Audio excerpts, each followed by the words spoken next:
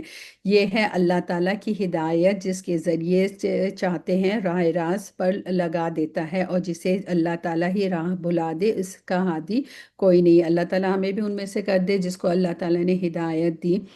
اس کے بارے میں یہ کہا جاتا ہے کہ حضرت قتادہ رضی اللہ تعالیٰ عنہ فرماتے ہیں کہ اس میں اولیاء اللہ کی صفت بیان کی گئی ہے کہ اللہ کے خوف سے ان کے دل کانپ اٹھتے ہیں، ان کی آنکھوں سے آنسو روا ہو جاتے ہیں، اور ان کے دلوں کو اللہ کے ذکر سے اطمینان نصیب ہوتا ہے، یہ نہیں ہوتا کہ وہ مدہوش اور حواس باختہ ہو جائیں۔ اللہ تعالیٰ ہمیں ان میں سے کر دے جن کے دل اللہ کے خوف سے کانپتے ہیں، اور جن کی آنکھوں سے آنسو اللہ کے ڈر سے نکلتے ہیں اور اللہ کی یاد میں نکلتے ہیں۔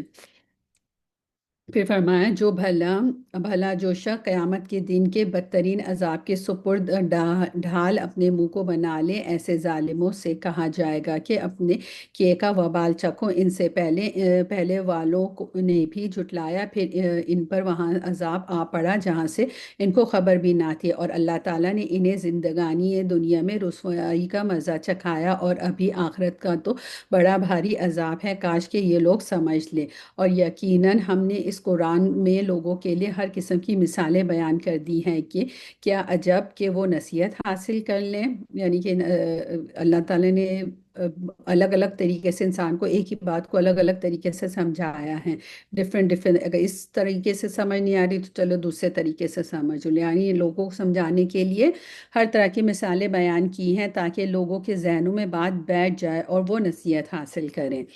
پھر فرمایا قرآن ہے عربی میں جس میں کوئی کجی نہیں، ہو سکتا ہے کہ پرہیزگاری اختیار کر لیں۔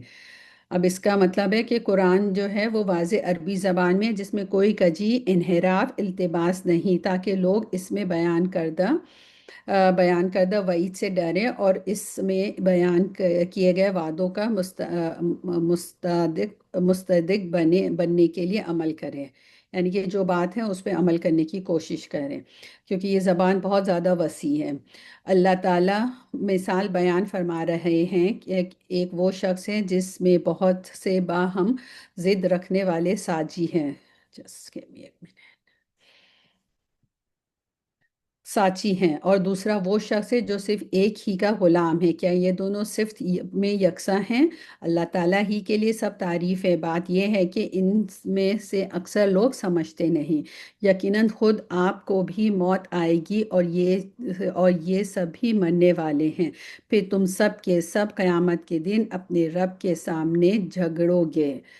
الحمدللہ رب العالمین، ہمارا آج کا جز جو ہے وہ ختم ہوا اللہ کی توفیق سے۔ اس میں جو بات صحیح نکلی میرے منہ سے وہ اللہ کی طرف سے تھی، اور جو بات غلط میرے منہ سے نکلی وہ شیطان کی طرف سے تھی اور میری کوتاہی کی وجہ سے تھی۔ اللہ تعالیٰ وہ ہمارے ذہنوں سے اس کو ختم کرے اس بات کو، اور اس کی جگہ اسی کی رہنمائی بھی فرمائے۔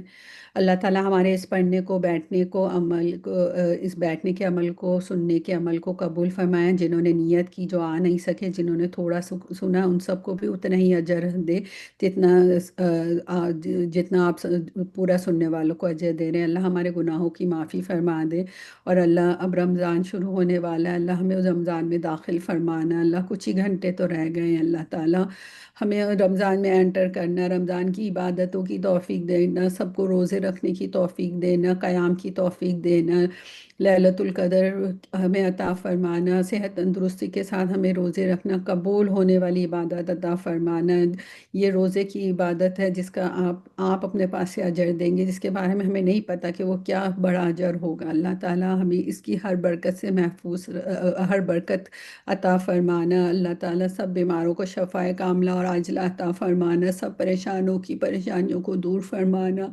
اللہ تعالیٰ ہمارے بچوں کو اچھے رشتے عطا فرمانا، الامین الامانت دار القوی بنانا، ہمارے بچوں کو بھی ان کے اسپاؤزز آگے کی نسلوں کو اور ہم سب کو بھی اواب بنانا، اواب المبین بنانا، بار بار رجوع کرنے والا بنانا، ایک دوسرے کی عزتیں کرنے والا بنانا۔ جو پوری دنیا میں مسلمان پریشان ہیں، اللہ تعالیٰ ان کی پریشانی کو دور فرمانا، اور اللہ تعالیٰ ہمیں ہدایت دینا۔ ہم تو اپنے گھروں میں آرام سے بیٹھ کے روزہ کھولیں گے، افطار کریں گے، سحور پہ اٹھیں گے۔ بہت سارے ایسے لوگ ہیں جو جنگ کے زون میں ہیں، اللہ تعالیٰ جن کے پاس نہ افطار کی چیزیں ہیں، نہ ان کے پاس سحور کی آسانی ہے، نہ وہ سکون ہے، نہ وہ عبادت میں کا امن ہے ان کے پاس۔ اللہ تعالیٰ ہم تو ان سے کہیں زیادہ بہتر ہے، ہماری کوتاہیوں کو معاف فرمانا اللہ تعالیٰ۔